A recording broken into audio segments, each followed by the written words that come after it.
한글도 남보다 빨리 깨치고 참 똑똑했는데 갈수록 실력이 뒤처지는 것 같아 걱정이에요. 혹시 초등학교 교과서 본 적 있어요? 어려운 어휘가 너무 많아요. 학교에서는 어휘 개념을 하나하나 설명해 줄 시간이 정말 부족하잖아요. 그럼 어떡하죠? 내 아이의 어휘만큼은 내가 책임져야죠. 어휘 공부의 정석. 초등어휘 3천, 초등어휘 5천. 검색창에 초등어휘 3천을 쳐보세요.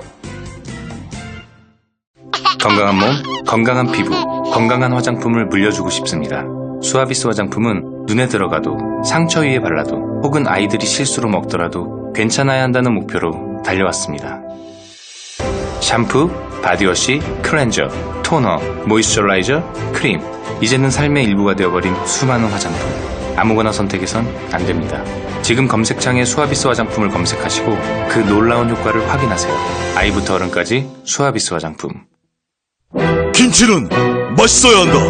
아주 화끈하게 100% 국내산으로 16년 전통으로 햇섭 인증으로 화끈하게 맛있다. 화끈하게 통한다. 화통김치. 배추김치, 알짜김치, 총각김치, 깻잎김치, 깍두기도 화통. 검색창에 화통김치. 아우 맛있어.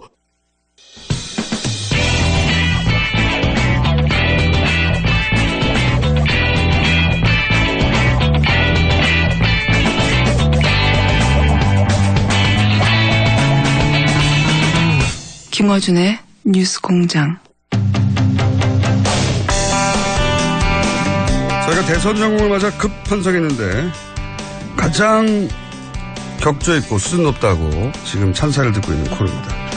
박시영 윈지코리아 컨설팅 부대표님 나오셨습니다. 안녕하십니까? 네, 박시영입니다. 이상일 아젠다 센터의 대표님 나오셨습니다. 안녕하십니까? 네, 안녕하세요. 두 분의 여론조사 전문가를 모시고 저희가 지금 3회째 하고 있는데 1회, 2회 반응이 대단합니다. 제가 뭐랄까 좀 날로 먹는 방송을 하고 있었거든요. 근데 정말 전문가가 나와서 짚어주시니까 청취자 반응이 아주 좋습니다. 자, 저희가 이제 계속 지난 한 주간 판세를 짚어보고 그리고 이제 앞으로 판세에 영향을 줄 변수들이 어떤가 하고 판세 미래에 대한 그 전망도 하고 있는데 우선 지난 한 주간 판세 분석을 좀 해주시죠. 네. 네, 지난 한 주 뭐 여러 군데에서 여론조사 결과 발표됐는데요. 대략 보면 7에서 한 10%포인트 차이가 나는 조사들이 많았습니다. 근데 이제 최근 들어서는 이게 이제 15%까지 좀 벌어지는 게 아닌가. 그래서 양강 구도로 볼 수 없다. 일중 다약 구도로 좀 재편되는 느낌입니다. 이 선거운동 기간에 들어가 보면 인물만 보지 않고 인물과 세력을 같이 보게 되는데 인물과 세력 측면에 있어서 모두 안철수 후보가 좀 힘이 붙이는 게 아닌가. 특히 인물 측면에서는 TV 토론 영향이 좀 컸던 것 같고요. 그다음에 이제 정책적 논란도 좀 있었죠. 유치원 발언 그리고 그 학제 개편에 대해서 좀 논란이 좀 있었습니다. 유치원 발언부터 시작됐죠, 사실. 네, 그렇습니다. 네. 그리고 곤란한 게. 그 깨끗한 이미지가 있었는데 이 검증 공세에 휘말리면서 그런 이미지도 좀 타격을 입었고요.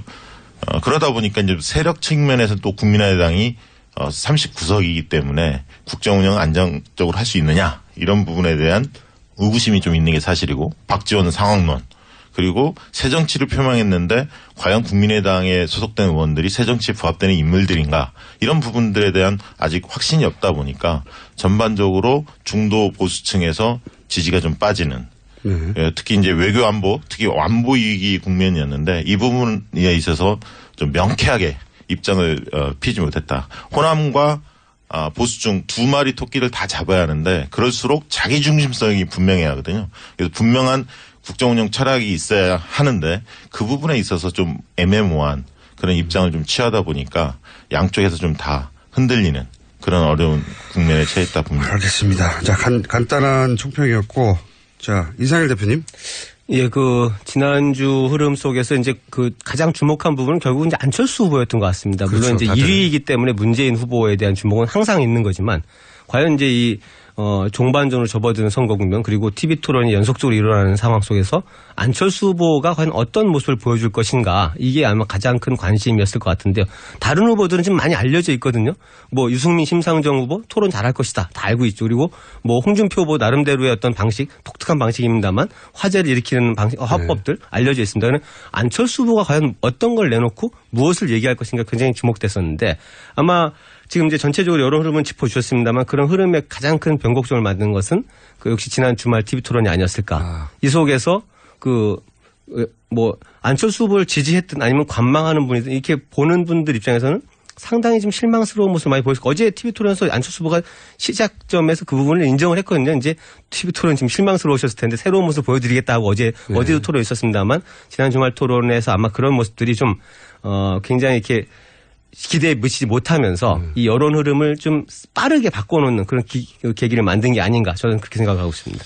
여론조사 전문가들은 항상 그리고 뭐 정치의 평론가들은 항상 TV 토론이 어느 나라에서건 지지율 자체를 크게 흔들어서 판도를 바꿀 만큼 못 된다. 언제나. 네. 그렇게들 얘기해 왔고 실제로 우리 선거에서도 그래 왔었죠. 네. 이번엔 예외인 것 같아요. 그죠? 일요일 날 토론은 안철수 후보에게 굉장히 뼈아팠죠. 왜냐하면 안철수 후보에게 가장 의구심을 갖는 것은 대통령감인가 아닌가. 이 부분이 여전히 의구심을 좀 갖고 있었거든요. 호감도는 괜찮은데. 그러면 호감도가 높은 사람이 대통령이 되면 연예인이 대통령 되죠.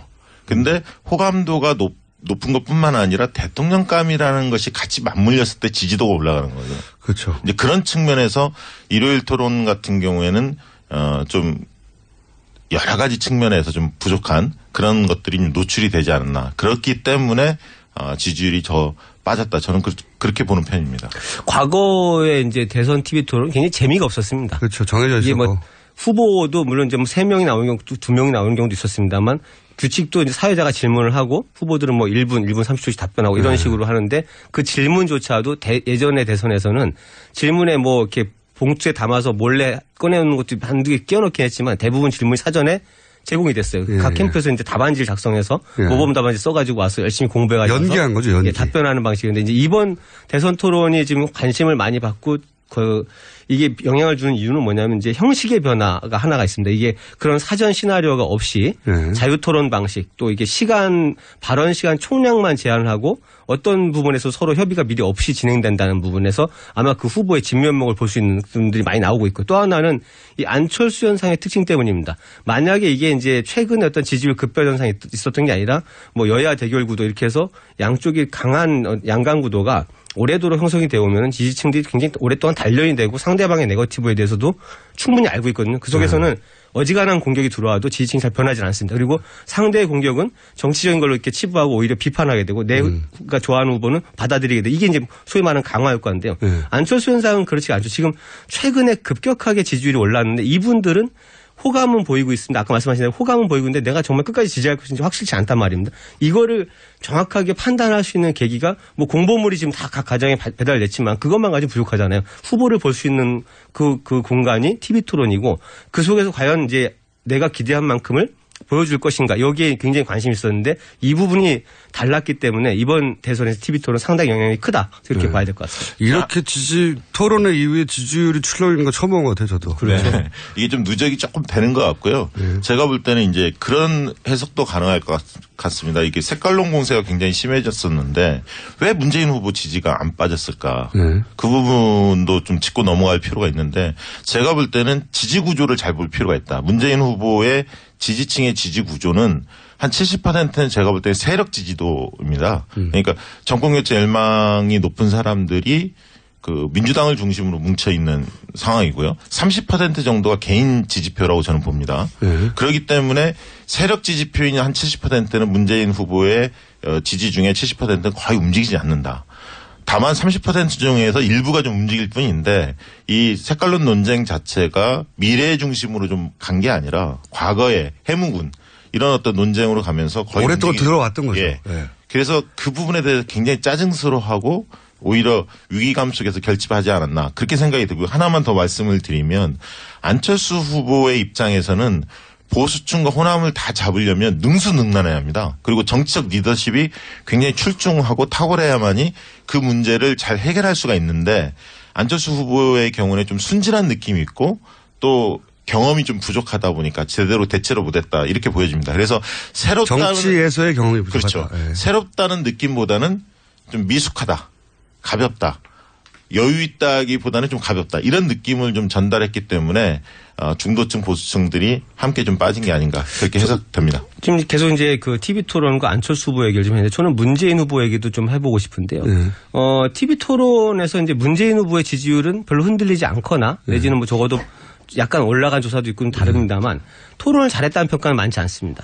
이 부분은 좀 저는 그 봐야 될 필요가 있는데 지금 말씀하신 문재인 후보의 지지층은 굉장히 견고한 지지층이 많습니다. 그래서 웬만한 공격이나 뭐 실수가 있다 하더라도 잘 흔들리지 않는 지지층이 많기 때문에 이걸 버티고는 있지만 실제 그 TV 토론에 이번에 그 높은 관심도를 바라보게 되면은 좀 더 그 1위 후보의 입장에서 보강할 부분들이 좀 있는 게 아닌가. 실제로 뭐 몇 차례 토론에서 좀 아프게 보였던 부분들이 있는데 정책의 세부적인 부분을 공격받았을 때, 그렇죠. 질문받았을 때 특히 유승민 정확하게 후보로부터. 설명 못하고 예를 들면은 국민연금 소득 대체를 50% 올리는데 재원 어떻게 할 것이냐. 이게 유승민 후보가 질문했었고요. 또 그 일자리 81만 개 공약에 예산에는 뭐 얼마를 했는지 정확한 이 부분에 대해서도 명확하게 설명을 사실은 못한 부분이 좀 있습니다. 물론 이제 여러 가지 해명도 좀 하긴 했지만 또 하나는 이제 뭐 심상정 후보가 주로 공격하는 부분인데 복지 공약을 굉장히 많이 늘려놨는데 똑같은 이제 정의당과 민주당이 똑같은 복지 공약을 내놓은 거에 대해서 민주당이 생각하고 있는 그 예산 소요 예산은 정의당의 10분의 1이라는 겁니다. 그 작은 돈 갖고 어떻게 이 복지를 다 할 거냐. 이런 부분들을 들어왔을 때 적어도 수위권에 있는 리딩 후보라면 국민들한테 조금 더 이해할 수 있는 그 상세한 설명들 내놔야 될 책임이 있고 이런 부분에 대해서 제대로 설명하지 못하고 있는 부분들 이런 것들이 아마 물론 지금 1위를 가고 있지만 문재인 후보에 대해서도 그렇게 정말 준비된 후보냐 이 부분에 대해서는 비판을 받을 수밖에 없는 더 치고 올라가지 못하는 문제를 유발하는 거죠. 네, 뭐 그런 부분 분명히 있다라고 보고 있고요. 지금 문재인 후보의 경우에는 적극 투표층과 부동층을 우리가 이제 태도 유보층이죠. 아직 잘 모르겠다. 이 부분이 지금 보면 한 10% 정도 있습니다. 적극 투표층 내에 태도 유보층, 부동층이 이른바 한 10% 정도 있는데 판별 분석을 하면 그중에서 한 50%는 이미 정해져 있는데 적극적으로 표출을 안 할 뿐이고 샤이해서 실제로는 한 5%, 10% 중에 절반은 실제 부동층입니다. 순수 부동층으로 보여지는데 이분들 중에서 상대적으로 보수 성향이 좀 더 많습니다. 그래서 이제 저는 샤이 보수층이라는 게 한 5% 정도로 보는데 그중에 이제 실제 투표할지 이 부분은 또 두고 봐야 할 것 같습니다. 판세가 기울어지면 투표 안 할 가능성도 상당히 높기 때문에 이제 이런 것들을 종합적으로 감안해 보면 문재인 후보는 지금 현실적으로 45% 정도를 도달해 있다 이렇게 좀 보여지고요. 지난번 2007년 대선 때 이명박 후보가 다자구도에서 48%로 그 당선이 됐었거든요. 굉장히 압도적인 분위기였거든요. 그 당시에. 그래서 매직 넘버로 본다면 문재인 후보도 한 3% 남은 거 아닌가 이렇게 보여지고요. 실질적으로 중요한 것은 문재인 후보의 그 당선 가능성이 현실적으로 가장 높은데 지금 상황에서는 이게 50%를 넘는 대통령이 나오는 것과 45% 대통령 저는 많이 다르다고 봅니다. 왜냐하면 개혁을 추진하기 위해서 그리고 위기 국면이 있기 때문에 문재인 후보로서는 1등해서 당선되는 것도 중요하지만 얼마나 압도적인 지지를 받느냐에 따라서 국정운영 초반이 달라질 수 있기 때문에 끝까지 뭐 그런 부분들을 얼마나 더 확보할 수 있느냐 5% 이상을 이 부분도 상당히 관심거리입니다. 그 이상일 대표님의 지적은 그 5%를 못 얻는 이유가 바로 그런 거다라고. 그렇죠. 뭐 이제 계속해서 최근에 그 안보 관련된 불안감 해소에는 상당히 많은 노력을 기울이고 있지만 의외로 그 이번 TV 토론 일련의 토론 속에서 바라봤을 때는 뭐 유권자 한 사람을 열심히 봤습니다만 정책의 세부적인 사항에 대해서 안정감 있는 설명들 잘 못 내놓고 있다. 이런 부분도 좀 뼈아프게 받아들여야 되는 게 아닌가 생각이 됩니다. 그러면 지금 한 4차 정도, 4번 정도 토론을 통해서 그 두 분의 말씀으로는 가장 지금 손해를 보고 있다고 하면 안철수 후보라고 하면 득을 보고 있는 건 누굽니까? 심상정 후보죠. 가장 돋보이고 있죠. 오늘 뭐 발표된 한국일보 조사에서도 상당히 지지도가 오른 것으로 그렇게 이제 발표가 되고 있는데요. 저는 일요일 날 토론은 그렇게 한마디로 정리했는데 유승민을 잡은 심상정이다. 일요일 토론은. 어제 JTBC 토론에는 안철수를 잡은 심상정. 이렇게 좀 표현하고 싶습니다. 그런 면에서 안철수 후보한테 어제 토론 같은 경우는 심상정 후보가 학제 개편 관련해서 지적을 또 했고 안내 부분 그리고 부인의 문제 이런 부분에 대해서 굉장히 날카롭게 공격을 좀 하셨거든요. 그래서 심상정 후보가 정책 능력뿐만 아니라 전체 토론회를 보는 눈, 운영하는 어떤 기술 여러 가지 측면이 상당히 돋보인다. 때문에 20대와 60대가 지금 부동층이 제일 많습니다. 조사해 보면. 근데 그 20대 부동층 중에 상당수가 심상정 후보의 지지로 옮겨가고 있고요. 이 측면은 또 뭐냐면 1위 후보인 문재인 후보와 안철수 후보의 갭이 커지기 때문에 격차가 커지기 때문에 진보 정당을 좋아하는 분들이 대놓고 쉽게 고민하지 않고 심상정 후보를 지지할 수 있는 여건이 마련되고 있는 거 아닌가 그렇게 생각이 듭니다. 저도 좀 굉장히 주목하는 부분 중에 하나가 이 심상정 후보의 득표율인데요. 이제 대선 완주를 공언했으니까 할 것이라고 보고. 근데 사실 이 과거에 보면은 이제 이 당이 바뀌기 전에 민노당 때부터 해서 이 사표 심리, 그러니까. 그렇죠. 진보 성향이 강한 분들은 정말 왜 안철수 후보가 기다리는 게 이제 국민에 의한 자발적 1대1 부도 그렇죠. 형성을 바라는데 이런 자발적 전략적 투표에 가장 능한 분들이 진보 정당 지지자들입니다. 그래서 그동안 그래 왔죠. 예, 심상정을 찍으면 사표가 되니까 누굴 찍었나 이런 식의 어떤 그런 식의 행태가 일반적으로 예상이 됐었고 이번에도 그럴 것이라는 예측이 많았습니다. 그래서 아마 토론을 가장 잘하는 후보임에도 불구하고 지지율이 별로 오르지 않는 현상도 있었는데요. 저는 아마 이제 그런 단계를 좀 뛰어넘어서 오히려 토론의 기술뿐만 아니라 여러 가지 전체적인 어떤 상황을 분석하는 눈, 거기에 대한 대안 이런 것들이 굉장히 합리적인 대안들을 내놓고 있다라고 하면 충분히 지지율 상승이 가능할 걸 보는데 지금 이제 말씀드린 그런 분 그리고 특히 이게 선거 일주일을 남겨놓고 들어가면은 여론조사 결과 발표를 못 하게 되거든요. 그렇죠. 이 속에서는 이게 이제 진보 유권자들이 안심할 정도로 문재인 후보가 앞서 있는지 아닌지를 확인하지 못한단 말입니다. 그렇죠. 그래서 여러 가지 이제 불안심들이 그렇게 됐을 때 과연 이게 득표로 이어질지. 그러나 저는 그동안 이제 진보 정당이 제대로 뿌리를 내리지 못한 이유 중 하나가 매번 그런 논리에 의해서 인위적이든 자발적이든 아니든 단일화 통합에 계속 길을 왔었고 이러다 보니까 이게 독자적인 생존 바탕이 오히려 좁아졌다는 생각이 들어요. 예전에 권영길 후보의 득표율에 미치지 못하는 득표를 계속 보이고 있는데 아니면 후보를 포기하거나 이런 것들을 한번 제대로 그 길을 걸어서 길을 넓히는 것도 하나의 역할이 아닌가. 한번 기대할 부분인 것 같습니다. 이게 딜레마가 심상정 후보 쪽에서는 지지율이 쫙 올라가는 게 즐겁기도 하고 네. 동시에 너무 많이 올라가면 불안 심리를 자극해서 거꾸로 표가 떠날 것 같기도 하고 동시에 느낄 것 같아요. 동시에. 근데 이 부분은 그게 예를 들어서 지금 이제 다당 구조가 지금 되어가는 과정은 진행 중이라고 보는데요. 보수 정당도 분화가 돼 있고 중간지대 국민의당 나왔습니다만 예를 들어서 이제 이 진보 진영이라고 했을 때도 분명히 이제 문재인 후보와 민주당의 어떤 전략을 보면은 어느 정도의 우클릭을 통한 통합 노선을 가는 것도 사실이거든요. 그렇다 그러면 선명한 진보 노선을 걷는 정당이 존재할 필요성이 있는 거라고 저는 보여지는데 이 부분들이 아마 이번 대선 과정에서 좀 많이 갈래가 좀 잡히지 않을까 그렇게 보여집니다. 네, 저도 그렇게 생각하는데 제 말은 심상정 후보가 올라가는 걸 박수 치면서 정당 내에서도 너무 많이 올라가지 마라. 그러면은 또 진보진영 유권자들이 불안해한다. 그래서 조금씩 올라가서 야금야금 올라가야 된다고 생각하실 것 같다는 생각이 들어서. 자, 마지막 질문인데요. 지난주에 저희가 5% 7% 예상 두 분으로부터 들었는데 다음 주 격차가 두 분 다 틀리셨고요. 네, 저는 8% 예상했는데 더 벌어졌습니다. 자, 다음 주 전망을 하면서 다음 주에 키워드는 뭐가 될지 정리한 지주 끝내죠. 지금 이 흐름에 어떤 이제 새로운 변수가 등장할 수 있을 것인가. 이제 남은 변수라는 게 많지는 않아 보입니다. 바른정당에서 얘기하고 있는 3자 원샷 단일화 제안이 당 차원에서 후보는 거부하고 있지만 유승민 후보는 거부한 상태에서 있는데 그런 식의 실질적인 구도 변화가 일어날 것인지 아마 이런 부분 좀 관심이 좀 있을 것 같고요. 그 외에는 이제 지금 안보 이슈가 크긴 하지만 계속 진행 중이기 때문에 새로운 흐름을 만들 정도의 어떤 파괴력 있는 문제는 아닐 것 같고 돌발 이슈 정도가 이제 우리가 알 수 없는 부분으로 남아 있습니다. 그러나 이 상황에서 결국 이제 마지막 종반에 돌입할 때 과연 이제 다시 원점으로 돌아가서 문재인 대세론이 좀 확연해 보이는 상황 속에서 마지막 투표를 향한 일정으로 들어갈 것인지 아니면 이 흐름에 어떤 다시 한번 변화가 일 수 있는 어떤 가능성이 보일 것인지 이 부분이 아마 이번 주까지 좀 지켜봐야 되는 부분이 아닌가 생각이 됩니다.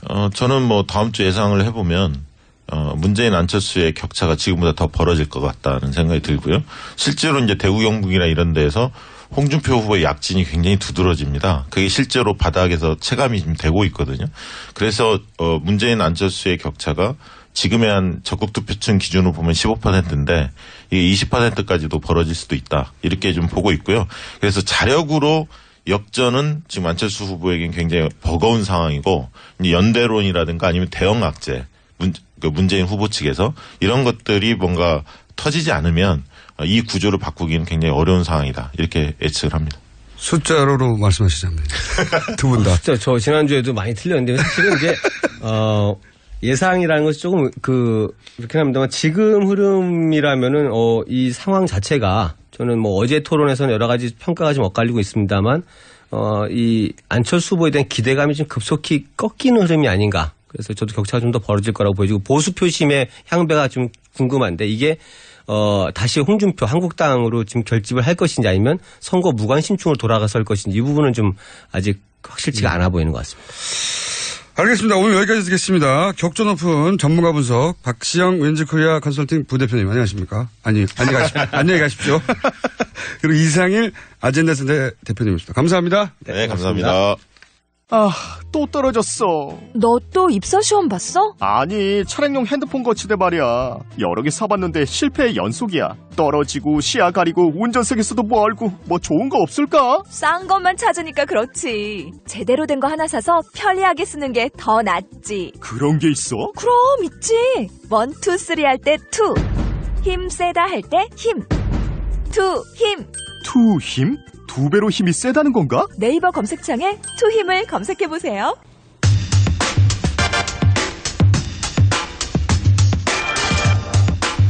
자, 저희 고정 코너들이 이제 이슈들이 대선 전국에 많아서 가끔 사라지긴 합니다. 악마 오랜만에 나왔습니다. 안녕하세요. 가끔 사라지는데 무슨 악마예요. 근데 명패를 놓으셨네요. 공장장이라고 까만색 자개 명패. 이거 보통 이제 뭐 법원의 기관장 이런 분들이 놓는 건데. 저희 스태프들이 이제 아마 사진을 찍어서 올릴 텐데. 저도 SNS 올리려고 좀 전에 사진 하나 찍었습니다. 저희 스태프들이 엄청난데. 뭐냐면은 이제 왜 대단히 이것도 올드한. 요즘 대표님들이 이런 거 안 해요. 안 하죠.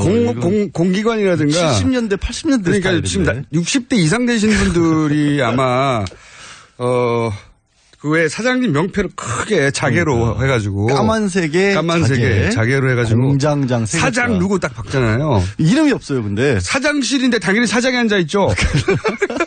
그런데도 불구하고 사장 누구하고 박잖아요. 그걸 공장장이라고 자개로 만들어가지고 지금 테이블 위에다 올려놨습니다. 예, 멋지십니다. 예. 저도 마음에 듭니다. 웃겨서. 양지열 변호사님이 이제 긴급 호출된 이유는 이거는 이제 꼭 짚고 넘어가야 될 이슈라서 저희가. 대선 정국에 묻히기에는 좀 아까운 이슈죠. 너무 큰 일이죠. 그렇죠. 대단히 중요하고. 왜냐하면 이제 판사 한 분 한 분이 헌법기관이고. 그렇습니다. 그리고 판사 한 분 한 분의 결정이 한 사람, 한 집단의 운명을 바꿔놓을 수 있다는 것을 저는 오랫동안 겪어왔거든요. 몸으로. 온몸으로 겪어왔거든요. 근데 그분들이 만약에 본인의 양심, 법이 아닌 다른 요소로 영향을 받는다면 이거 얼마나 억울하고 그걸 어떻게 막습니까? 그런 일인데 벌어지고 있는 게 아닌가. 국민들도 좀 관심을 가져야 할 필요가 있긴 해요. 근데 물론 이제 국민들이 관심을 가지기 위해서는 법원도 바뀌려는 노력을 해야 하긴 합니다만 지금 지적하신 것처럼 이제 사법부 독립이라는 얘기를 존중을 하는 이유가 다른 게 아니라 법관이 양심에 따라서 정말로 법과 원칙에 따라서 판결을 해줘야 우리가 그걸 믿을 수 있고 권력으로 또 보호해 줄 수 있는 장치가 되는데 그게 아닌 것 같다라는 의혹이 이번에 또 불거진 거거든요. 이제 판사 블랙리스트 얘기를 하려고 하는 건데요. 그렇죠. 이게 이제 굉장히 작은 조직이죠. 사실은 법원은 큰 조직, 그러니까 중요한 조직이면 인원으로 따지면 작은 조직이에요. 전국의 판사가 한 2,800명 가량 있는 거죠. 그렇게 따지면은 굉장히 작다고 볼 수 있는데 그 사법부 영향력에 전체니까. 비해서 그렇죠. 그 사법부 전체가 우리가 상권 분립이라고 할 때 행정부, 그다음에 사법부, 입법부가 있을 때 행정부랑 비교를 해보면 2,800명이 정말 작지만 그러니까요. 하는 일에 비해서는 굉장히 중요하고 무엇보다 국민들 사이에 공무원은 100만 단인데요. 그래서 어떻게 보면 소외당하기 쉬운 부분이 사법부인데요. 일단 이거 좀 복잡하게 언론에서 소개를 하니까 단순하게 정리해서 본질만 전달하죠. 그렇죠. 뭐가 문제인지 기억해 두시라고. 그러니까 어떤 일이 있었는지를 조금만 말씀을 드려야 될 것 같아요. 네. 지난 2월에 국제인권법학회 사법부 내에 학회가 있는 겁니다. 판사들이 하는. 판사들도 다 모르잖아요. 그러니까 스터디 모임 같은 거예요. IT도 공부해야 되고 네, 그렇죠. 여러 가지 공부해야 되는 거군요. 그런 모임 중에 하나. 그렇죠. 그런 모임 중에 하나에서 판사들을 상대로 설문지를 돌린 겁니다. 네. 지금 우리나라 법원의 판사들의 독립의 수준이 네. 재판할 때 뭐 이렇게 인사권이라든가 아니면 위에 눈치를 봐야 되느냐, 정권의 입맛에 맞는 판결을 해야 하느냐, 뭐 이런 식의 설문지를 돌린 거예요. 본인들끼리. 그렇죠. 완전히. 본인들끼리. 예. 근데 이게 중요한 게 국제 기준에 비춰봤을 때 대한민국이 얼마만큼 수준에 이르렀느냐라는 그렇죠. 법원의 주요 독립성이. 취지인데 예. 거기에 판사들이 덜컥 답을 한 게 우리 아직 멀었다 이런 그러니까 취지로 답을 한 거예요. 이게 속내인데 그렇죠. 개개인들이 영향을 받는다고 답을 해버린 거예요. 그렇죠. 여기서. 거의 90%가량이 우린 영향을 받는다고 한 건데 문제는 이게 대법원장이 보니까 다른 사람도 아니고 판사들이 우리가 수준이 이만큼 떨어진다. 독립을 보장받지 못하고 있다. 위에 법원장이 눈치를 봐야 한다라고 답변을 하니까. 그 이유를 또 인사권으로 든 거죠. 그렇죠. 그러니까 그러면 아니 이게 혹시 국민들이 보게 되면 판사들 스스로가 자기들이 독립이 안 됐다고 인정하는 이게 답안이 나온 게 아니냐. 그렇죠. 도대체 이런 설문지를 돌리면 어떡하느냐라고 하는 게 이제 소위 말해서 높으신 분들의 그렇죠. 걱정이었던 거죠. 사법부 높으신 분들의 걱정일 수도 있고 자기 치부가 드러나는 것에 대해서 그렇죠. 싫어한 것일 수도 네, 있고. 그래서 그걸 어떻게 막기로 했냐면 마침 그 문제가 제기된 데가 법원 행정처인데 네. 법원 행정처에 판사 한 분이 발령을 받아서 갑니다. 네. 근데 아마 그 판사 한 분이 인권법 학회랑 인연이 좀 있었던 모양이에요. 그쪽에서 조금 높은 자리에 있는 선배격인 사람이니까 야 당신이 나가가지고 좀 잘 해봐라. 이런 식으로 나가게 되면 국민들이 가뜩이나 사법부에 대해서 불만이 있는데 못 믿는다. 법원 행정처는 참고로 그러니까 법관과 관련된 모든 인사. 그러니까 그게 지금 문제점의 하나인 게 발령도 하고 인사 발령 판사들이 판사라는 직함에 오르기 위해서는요. 그러니까 요즘 이제 로스쿨 시절 바뀌었으니까 저는 사법시험 제도만 알지만 사법연수원에서도 10% 들어야 되고 성적이 좋은 사람들 그렇죠. 하는 겁니다. 최고로 좋은 사람들이고 평생을 성적만을 보고 바라본 사람들인데 그 성적을 매기는 데가 법원 행정처인 거예요. 쉽게 말씀드려서. 그렇죠. 그 성적을 가지고 당신은 서울로 가. 그렇죠. 당신은 지방으로 가. 혹은 여기 한 번 더 해. 또는 뭐 전보 혹은 뭐 해외 연수 뭐 이런 고가들이 다 나오는 거죠. 같은 법원 안에서도 어떤 일을 맡아야 되는지를 다 총괄하는 겁니다. 이게 사실 삶이 좌우되는 거거든요. 일반 회사를 비교하자면 대법원장이 사장님이면 그렇죠. 여기는 인사부예요. 게다가 더 판사들은 의외로 민감한 게 판사는 사람이잖아요. 그러네. 2년마다 한 번씩 직장을 옮겨 다녀야 되는데 이 수도권에 있느냐 아니면 저 외진도로 보내느냐부터 시작해서 외진대에 있다가 또 외진대로 가느냐 이런 것들이 다 좌우되니까 굉장히 민감할 수밖에 없는 건데 그 법원 행정처에서 이런 일을 주도를 한 겁니다. 근데 그 얘기를 들은 판사가 나는 그런 일을 못한다. 어떻게 이게 자율성 판사들이 학회하는 데인데 그걸 어떻게 내가 간섭을 해서 하라 마라 얘기를 하느냐. 사실 사표를 던져버린 겁니다. 네. 그래서 이게 알려지면 더 문제니까. 근데 사표를 던지면서 이 말을 한 거예요. 거기에 블랙리스트가 있다던데? 그렇죠. 블랙리스트라는 게 이분의 이제 주장이긴 합니다만은 그 얘기를 하고 왔다 갔다 하는 도중에 법원 행정처 소속 고위직 판사가 그렇게 하면 안 된다. 우리가 동향을 감시를 하고 있다. 판사들에 대해서 다 분석을 하고 있으니까 놀래지 말고 그런 일들이 있다. 암호가 걸린 파일이 그 컴퓨터에 하나 있을 컴퓨터 안에 거야. 들어있다. 이런 얘기가 나온 겁니다. 그 파일을 보더라도 왜냐하면 이제 그 파일에 접근할 권한을 가지게 되는 거죠. 그렇죠. 그 왜냐하면 자리에 법원이 가면. 발령을 가니까. 그 법원 행정에 들어가서 그 자리에 가면 그 컴퓨터에 그 파일이 있는데 그 파일 안에 이제 소위 말해 블랙리스트 성격의 뒷조서가 있을 텐데 그걸 봐도 놀래지 마라. 그렇죠. 어떤 판사가 어떤 정치적 성향을 가졌다라는 게 들어있다라는 주장을 한 겁니다. 근데 그 파일을 그게 이제 블랙리스트잖아요. 사실 그렇죠. 있으면 그걸 열어봐야 되는데 법원행정처에서 또 거부를 한 거예요. 못 열어본다. 보안 때문에. 왜냐하면 이게 중요한 사항들 사실 중요한 사항이 들어있을 게 뭐가 있겠어요. 게다가 이거는 일반 직장인을 상대로 한 게 아니라 법을 다루는 분들을 상대로 그런 말을 했잖아요. 그렇죠. 그게 정당한 조처인지 아닌지를 모두가 판단하잖아요. 이거 말이 안 되는 조치라고 판단할 수밖에 없는 최고의 전문가들이 모여서 그거 말이 안 되는 조치인데 이렇게 나온 거죠. 법으로 따져서? 아니 그리고 이게 못 열어본다는 게 못 열어봤는 건 법대로 권한이 없는 건 맞아요. 무슨 범죄 이런 것도 아니고 압수수색 영장을 낼 수도 없고 게다가 영장을 누가 내줘요. 결국 법원에서 내주는데 법원에서 법원 스스로 영장을 내줄 수는 없잖아요. 수사기관에 들어올 수도 없으니까. 근데 그게 말이 안 되는 게 이렇게 얘기를 한 거죠. 진상조사를 하면 그럼 판사들은 아니 1대1로 앉아가지고 업무용 컴퓨터지만 혹시라도 민감한 개인적인 자료가 들어있으면 그 부분은 빼놓고 진짜 문제가 되는 부분만 확인을 하겠다. 1대1로 보면서 열어보면 될 거 아니냐? 그렇죠. 그것도 거부를 해버린 거예요. 그게 이제 말이 안 되는 거죠. 말이 안 된다는 거를 누구보다 잘 따질 사람들이 다 모인 곳에서 이런 정도의 답변을 하니까 그걸 받아들일 수가 없어요. 판사들이. 그래서 판사들도 지금 나름 난리가 나서 일단 서울의 동부지방법원을 중심으로 해서 어제 이제 동부지방법원 부장판사들끼리 회의를 했고 오늘 전체 회의를 개최를 한다라고 합니다. 그러면서 또 몇 년 만에 이제 전국 판사 대회를 개최를 해야 하는 게 아니냐. 이 문제는 극복을 해야 한다라는 주장이 나온 거죠. 본질은 이제 판사 블랙리스트가 있다는 주장이 나왔는데 그 주장을 한 사람이 일반인이 아니라 법을 엄정하게 따지는 현직 판사라는 겁니다. 현직 판사고요. 법원행정처가 아까 잠깐 중요한 데라고 말씀드렸잖아요. 거기에 갈 수 있을 만한 판사라고 하면 법원 내에서 굉장히 신망이 높고 능력을 인정받은 판사인 거예요. 게다가 그 자리에 가려고 하니까 전임이 얘기해 준 거거든요. 그렇죠. 그러니까 이게 거짓말이라고 볼 이유가 없는 거죠. 그리고 나서 또 다른 전임이 그러면 이 사람 말고 다른 전임이 또 온 겁니다. 결국 그 자리를 메워야 되니까 딱 받아봤더니 그 컴퓨터가 이제 깡통이 돼 있는 거예요. 다 지워지고. 다 날아가 버리고. 이게 그러니까 사람들이 이제 더군다나 판사들이 그 가장 법을 잘 아는 판사들이 자기 직장 내에서 이런 일이 벌어졌으니까 그렇죠. 가만히 있을 수가 없는 거죠. 게다가 이 본질은 이런 것 같아요. 인사권을 이용해서 판사가 판결하는데 영향을 줄 수도 있다는 게 처음으로 드러나는 거예요, 이게. 그 설문지 안에 문항들을 보면 정권과 관련된 판결을 내리는데 부담감을 느끼느냐라는 그런 질문들이 들어있는 겁니다. 그렇죠. 그런데 판사들이 부담감을 느낀대요. 그러니까요. 거의 이거는 정말 말도 안 되는 거잖아요. 정말 운이 좋았나 봐요. 이게 단순히 법원이 판사들을 관리하는구나. 네. 이 차원의 문제가 아니라. 그런 거가 아니라는 거죠. 그렇죠. 판사를 관리하는 이유가 정치적 이유가 아닌가 하는 의심을 할 수밖에 없는 상황이 된 거고. 법원행정처에서 그걸 관리하는데 중요한 거는 법원행정처장은 대부분 대법관이 됩니다.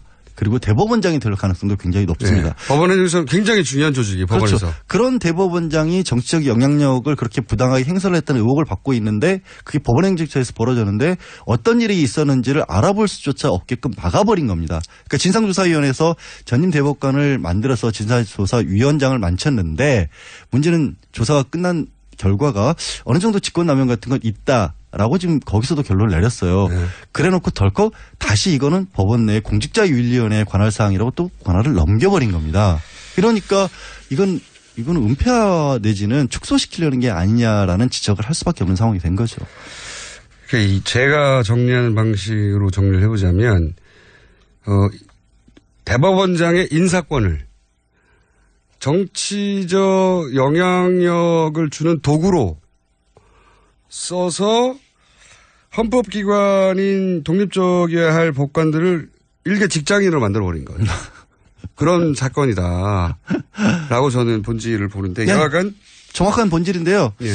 문제는 그걸 만약에 사법부에서 개혁을 하려면 국민들이 관심을 가지려면 법원 스스로도 국민에게 오픈을 해야 되는 거예요. 사법부가 이게 권력으로부터 독립을 해야 돼. 국민으로부터 독립을 해서는 안 되는 거거든요. 국민들이 이 문제에 관심을 안 가지는 이유가 판사들 그동안 누릴 거 누려지지 않았느냐라는 인식을 또 갖고 있는 거예요. 우리 목소리 안 들어주지 않았냐. 헌법으로 독립을 보장해 줬더니 자기들끼리 지금 이러고 그렇죠. 있는 거예요. 그런 거죠. 그러니까 내부 안에서 문제가 생겼고 판사들로서는 불만이 있는데도 국민들이 바라봤을 때 이걸 지지를 아직 안 해주고 있는데 그래서는 안 돼요. 이 부분에 있어서만큼은 만약에 전국 판사 대회가 열리고 어떤 여론 조성이 필요하다면 국민들도 이 부분은 관심을 가져줘야 돼요. 그래서 저희가 이 문제를 짚고 그리고 그런 대회가 끝나고 나면 또 저희가 짚고 여론의 형성이 반드시 필요하죠. 법을 바꿔야 되니까요. 네, 그때는 양지열 변호사님을 안 모시고 판사님 직접 모시는 걸로 일단 사건 그러니까 악마라고 부르지 말라고. 사건 개요를 정리해봤습니다. 감사합니다. 네, 고맙습니다. 양지열 변호사였습니다.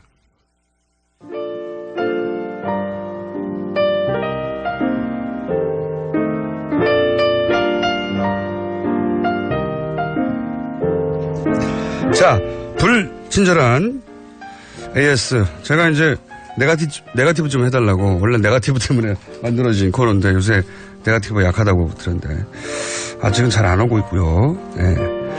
공장장이 대선 후보 토론을 진행하면 진짜 재밌을 것 같아요. 아수라장을 만들 자신이 있습니다. 제가 손석희 사장님처럼 정리정돈을 할 것 같지는 않고요. 가장 강력하게 부딪혀서 싸우게 만들 수 있을 것 같아요. 서로. 시청률 대박을 만들 수는 있다. 네. 자, 그리고 예전에 노홍철 굿모닝 FM에서 전화 연결된 분이 자기 아버지는 교통방송을 듣는다고 했다는 이야기 문자로 보냈던 사람이에요. 네.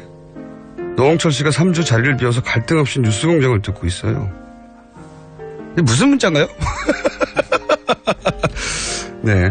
저는 사실 지금 이 시간대 진행하고 있는 진행자분들, 노홍철 씨 비롯해서 김현정 씨 다 포함하여 동시에 생방송 진행 중에 연결해보고 싶거든요.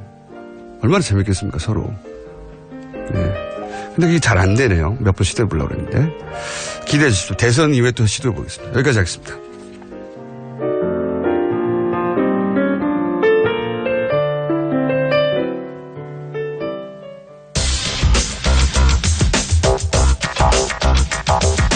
자, 지난주 히트를 쳐서 오늘 이번 주 또 나왔습니다. 예, 이 중요한 이슈가 많은 상황에서도 과학 코너가 살아났습니다. 원정호 씨 나오셨어요. 안녕하세요. 네.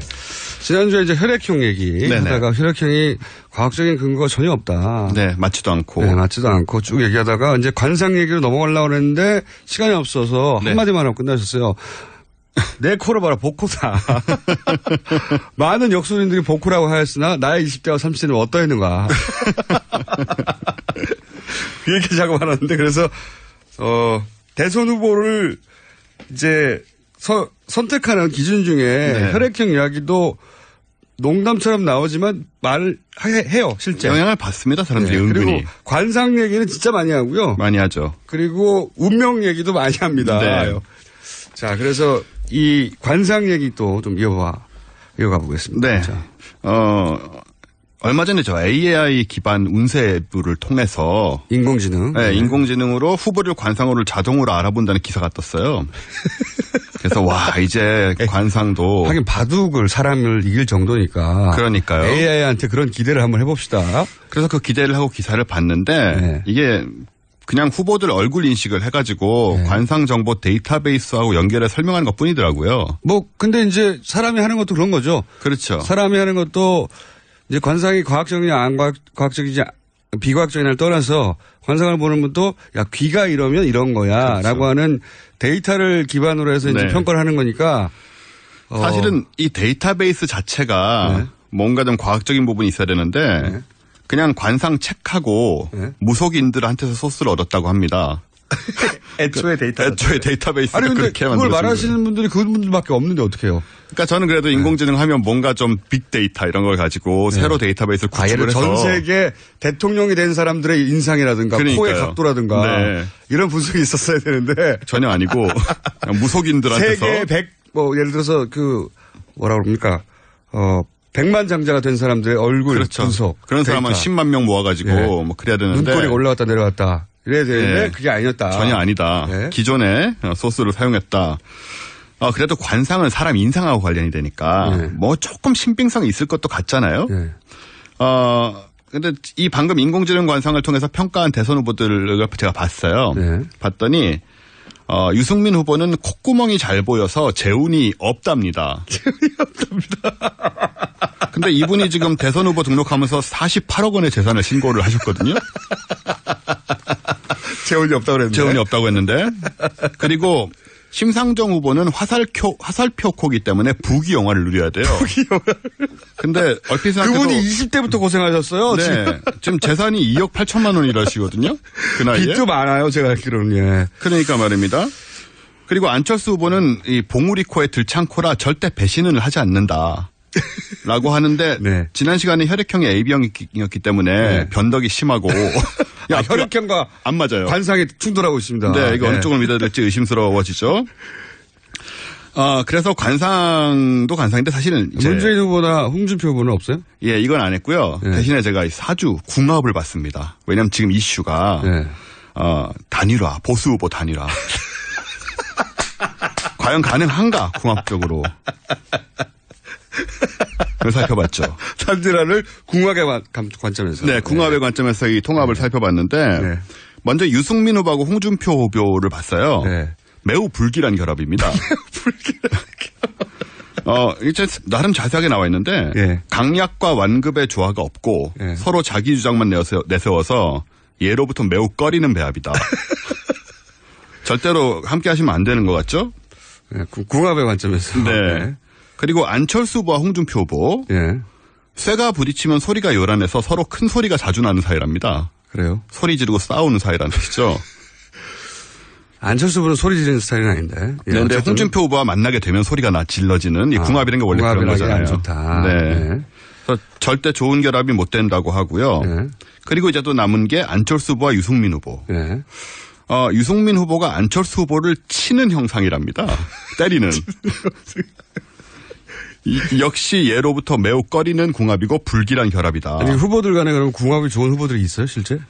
아니, 조금만 더 들어보시면요. 이게 너무 웃긴 게 안철수 후보하고 유승민 후보가 그나마 좀 나이가 비슷하잖아요. 한 4살 차이인가 그런데 나이가 비슷하면 서로 안 입고 온 마음이 들어서 충돌이 자주 일어난대요.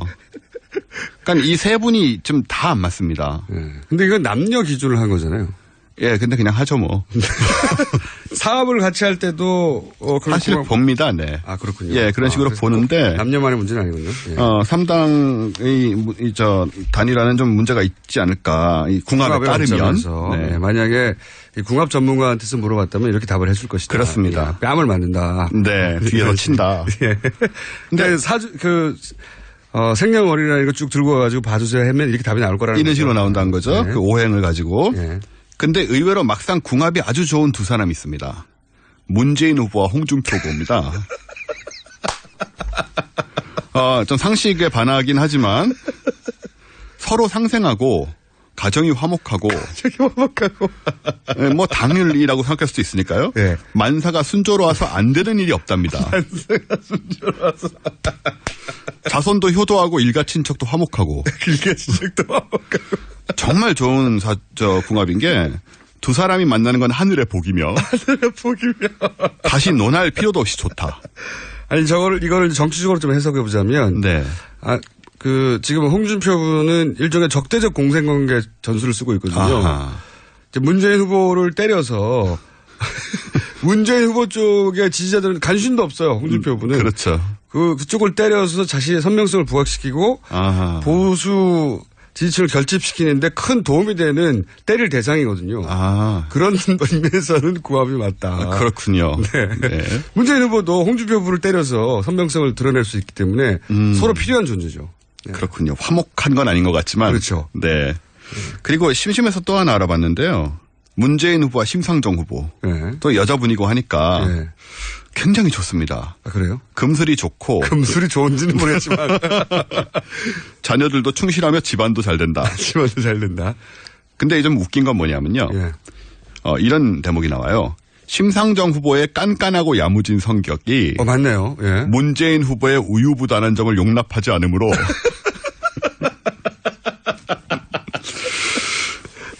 완급과 선악을 조절해야 무리 없는 삶을 영위한다고 합니다.